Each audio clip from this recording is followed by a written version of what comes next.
convite. A gente teve alguns problemas técnicos aqui, você me escuta bem?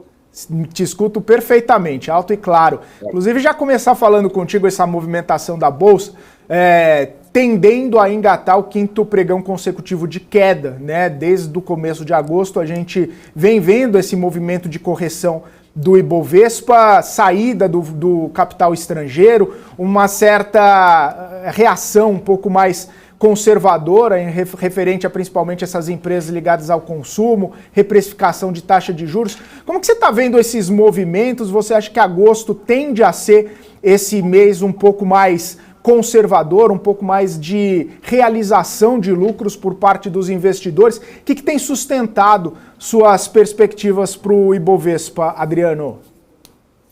Tá. Vamos lá, Felipe. Acho que é importante ressaltar aqui, a gente está vivendo um cenário no qual a gente acabou de ter um corte de juros, um corte da Selic pelo Banco Central. Então, assim, é óbvio que o corte da Selic ele é bom para a Bolsa, mas a gente tem que separar dois grandes fatores aqui no Bovespa, né? Um é o corte, é o juros de curto prazo, o outro é o juros de longo prazo. A política monetária, ela impacta o juros de curto prazo. E o risco país está mais refletido no juros de longo prazo. Então, quando a gente teve um processo desinflacionário, que é o que a gente vem vivendo, principalmente pelos bens duráveis e commodities, isso abriu espaço para o Banco Central cortar juros. No dia do Copom, se você olhar, a decisão não foi uma grande surpresa, né? O mercado estava entre 25 e 50 bips, veio 50 bips. A surpresa foi a divisão dos votantes, né? Então, assim, no dia do Copom, se você olhar a reação dos ativos, a Bolsa subiu menos do que... Alguns setores da Bolsa subiram, menos do que a gente imaginaria, porque o juros longo abriu cerca de 15 bips, enquanto os curtos fecharam cerca de 20, 25 bips. O que isso significa? Se a decisão do Banco Central estiver ancorada numa desinflação sustentável, e desinflação não é só do IPCA, é olhando a parte de serviços, que é o core ali que o Banco Central acompanha, isso relaxa as condições monetárias. Agora, se o mercado acreditar que o Banco Central está reduzindo os juros por pressão política, isso pode fazer com que o juros longo abra. E o juros longo ele é muito mais relevante para a Bolsa do que os juros curtos. Então, o que está acontecendo, na minha visão, houve uma antecipação, né, quando a gente viu aquela queda do juros longo lá de 13,60 para mais ou menos 10,50, por um de-risking generalizado, né, também pela aprovação do arcabouço fiscal, e a desinflação, a Bolsa saiu ali de 105, 106 mil pontos em março e foi para 120. Então, houve uma antecipação, né, tanto da parte de risking quanto da parte do corte de juros. E aí é natural, assim, o mercado financeiro ele antecipa, né? É natural que quando o fato se concretize, você tenha alguma realização. Então, na minha visão, a gente está vendo um pouco de realização do que a gente antecipou nos últimos meses.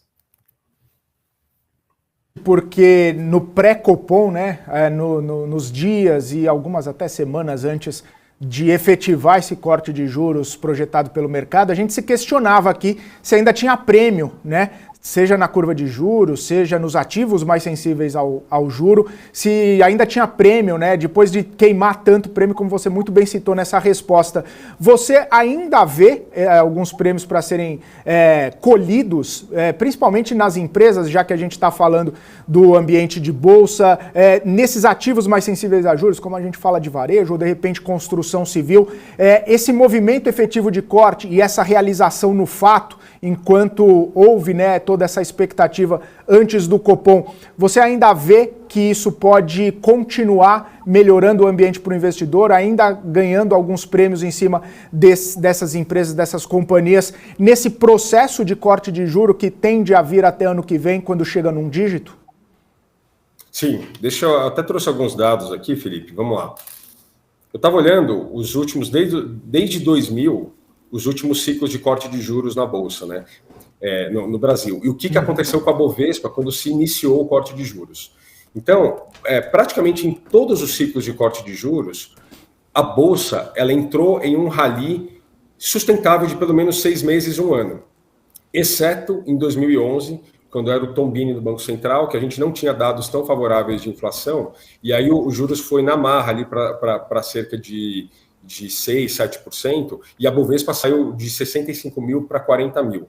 Então, tirando esse período, que a gente viu que foi uma política heterodoxa, toda vez que o Banco Central inicia um ciclo de corte de juros, a Bolsa entra num rally que eu chamaria de um rally sustentável. Uhum. E por que isso, né? Se o mercado, de certa forma, antecipa? Eu vou colocar para você aqui alguma das variáveis de como o corte de juros afeta a Bolsa, né? Então, assim, tem 3 mecanismos principais com o qual o corte de juros afeta o preço dos ativos.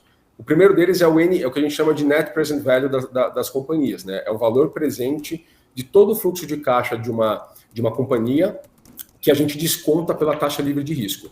Na medida que você corta os juros curtos, tem uma parte do seu fluxo que será descontada por um juro menor. Mas a maior parte do desconto vai estar na perpetuidade, por isso que a gente usa o juro de longo prazo, né? Normalmente 60%, 70% do valor de uma empresa é na perpetuidade.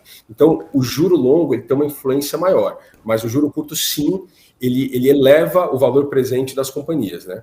Um outro mecanismo é via crescimento de lucro.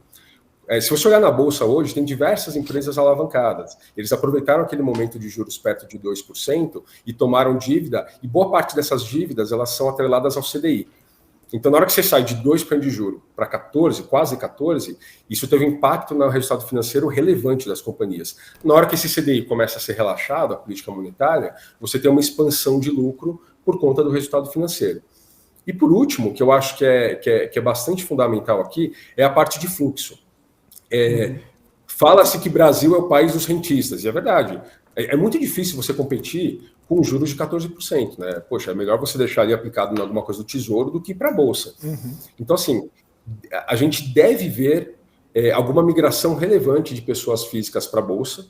Isso aconteceu lá atrás, o que a gente chama de financial deepening, né? Crowding, né? São os termos que a gente utiliza. Além disso, tem uma teoria, né, de que o investidor estrangeiro, por mais que esses cortes de juros estivessem mapeados, eles esperam definitivamente o ciclo começar para trazer mais capital.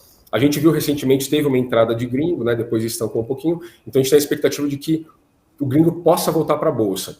E aí tem alguns outros fatores, como por exemplo, a gente está vendo resgates massivos dos fundos de ações. E quando a gente olha o dado da Ambima na ponta, a gente já começa a ver um arrefecimento. Na medida que esses juros continue caindo e caminhe lá para a taxa terminal, que a gente acha que é entre 8,5% e 9%, você deveria parar de ver resgates nesses fundos. E aí sim a gente pode, de fato, ter dinheiro novo na Bolsa. Olhando algumas outras coisas, por exemplo, quando a gente olha múltiplo de Bolsa, né, a gente costuma olhar 2 múltiplos, né, que a gente chama de PE, né, que é o Price Earnings, ou traduzindo em português, é o preço-lucro, né, o índice preço-lucro. A Bolsa está negociando a 8 vezes. E ela tem um histórico, quando você olha na média, um histórico de 11 vezes. Se você exclui Petro e Vale, que negociam com múltiplos bem mais baixos, para dar um pouco de métrica do resto da Bolsa, a gente está negociando a 10,3 vezes contra um histórico de 12,4. Então, se esses juros caem, provavelmente esse índice preço-lucro, a gente tem condições de expandir o múltiplo da Bolsa. Então, a gente acha assim, tem que ser com cautela, porque a gente precisa ver se essa queda do Banco Central vai ser acompanhada de uma redução estrutural e sustentada da inflação, senão a gente prejudica o longo prazo.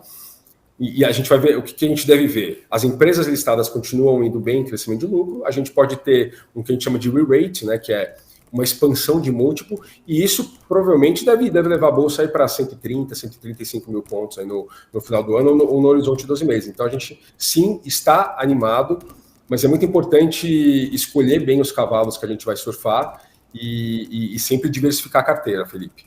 Maravilha. Ô, Adriano, e assim, a gente olha especificamente alguns setores, né, e eu queria entender um pouco da sua visão para o setor de construção, porque obviamente, um dos setores que acaba sendo um pouco mais sensível aos juros, principalmente com essa melhora no ambiente de crédito também. Mas nos últimos dados de emprego também, o setor acabou sendo um dos que mais contrataram. Ligando esses pontinhos, né, crédito, juro, contratação, a gente pode ver uma expansão ainda maior nesse setor que acabou sendo um pouco mais sensível, que teve algumas dificuldades num passado recente aí com toda essa situação envolvendo a pandemia e tudo mais. Você vê expansão e pode colher uma expansão, inclusive, maior do que o esperado, ou de repente os outros setores ligados na Bolsa de Valores? Sim, vamos lá. quais são as empresas que deveriam se beneficiar de um ciclo de corte de juros, né? As empresas alavancadas, que você tem uma redução do custo financeiro, aquelas empresas que são intensivas em capital, porque tem muito capital alocado e precisa de funding, e as empresas cuja demanda está exposta a financiamento, nesse caso, consumo e o setor imobiliário. Então, falando do setor imobiliário, propriamente dito, a gente acompanha aqui, né? A gente faz um acompanhamento das taxas dos principais bancos, né?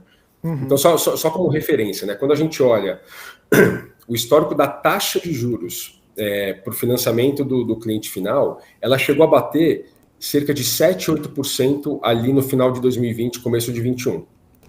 De lá para cá, essas taxas de todos os principais bancos, né? A gente olha aqui Bradesco, Itaú, Banco do Brasil, Santander e Caixa. A gente faz esse tracking.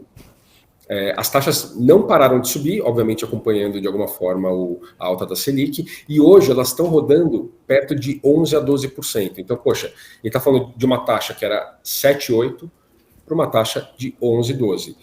Isso prejudica muito o affordability do comprador, né? Então, o setor imobiliário, ele é um setor que é muito impactado por dois grandes motivos. Primeiro, porque a demanda depende de crédito. Na medida que você tem um arrefecimento dos juros, os juros nos bancos deveriam cair. E outra, porque as empresas também financiam as obras. Então, na medida que você tem uma queda da Selic, não é uma transmissão direta, mas de alguma forma os juros que financia a construção também deveria cair. Lembrando, Felipe, que os bancos, eles têm uma parte do passivo dos bancos, os ativos são os empréstimos, mas uma parte do passivo é a poupança. Uhum. E tem uma regulamentação do Banco Central que exige que os bancos direcionem 65% da poupança para crédito imobiliário. E a poupança, quando a Selic está acima de 8,5%, ela rende 0,5% ao mês mais TR. Então é como se hoje a poupança estivesse rendendo 6,17%, 6,20%. Abaixo de 8,5%, a poupança tem que render 70% da Selic. Então existe um funding muito barato para o banco. Qual que é o problema? Como a gente teve muito financiamento, esses 65% da poupança foram consumidos. Então os bancos eles estão tendo que captar linhas de mercado para continuar dando financiamento. E na medida que ele emite uma LCI ou alguma letra, ele está captando a taxa de mercado, ele está captando ali a 13,75, 14, etc. Na hora que ele joga isso no pool de funding dele, ele tem a poupança que custa 6, mas ele tem muito funding de mercado. Por isso que a taxa de juros do imobiliário continua subindo. Então a gente provavelmente nos próximos 6 meses, um ano, a gente deve ver essa taxa começar a contrair. Isso é muito bom para o setor pelo lado da demanda. E aí, pelo lado da oferta, as construtoras também conseguem contratar o que a gente chama de PJ, né, o financiamento à construção. Ele também está atrelado a essa mecânica da poupança, né, do SBPE. Então, o setor de construção civil é um grande beneficiado dessa queda de juros. Tem um outro fator, Felipe, que é o setor imobiliário de baixa renda, né, propriamente dito, Minha Casa Minha Vida. Esse tem juro subsidiado, né? E esse aqui está sendo beneficiado por uma outra questão. O juro dele não está atrelado à poupança, é um juro subsidiado pelo FGTS, né? Você tem um orçamento ali previsto no FGTS, mas ele está sendo beneficiado pelo governo do PT. Uma grande marca política do governo do PT é o Minha Casa Minha Vida. Então, o que a gente viu nos últimos meses foi uma mudança relevante do programa. Eles aumentaram subsídio, reduziram juros, alongaram o prazo de financiamento junto com a Caixa. Então, na hora que você coloca tudo isso na conta, esse setor, o setor de baixa renda, é um grande vencedor, né? É quem deve entregar os melhores números operacionais nos próximos trimestres. E a gente deve ver com a queda de Selic o setor imobiliário de alta renda também caminhando nessa mesma direção. Perfeito, Adriano. Eu quero agradecer sua participação.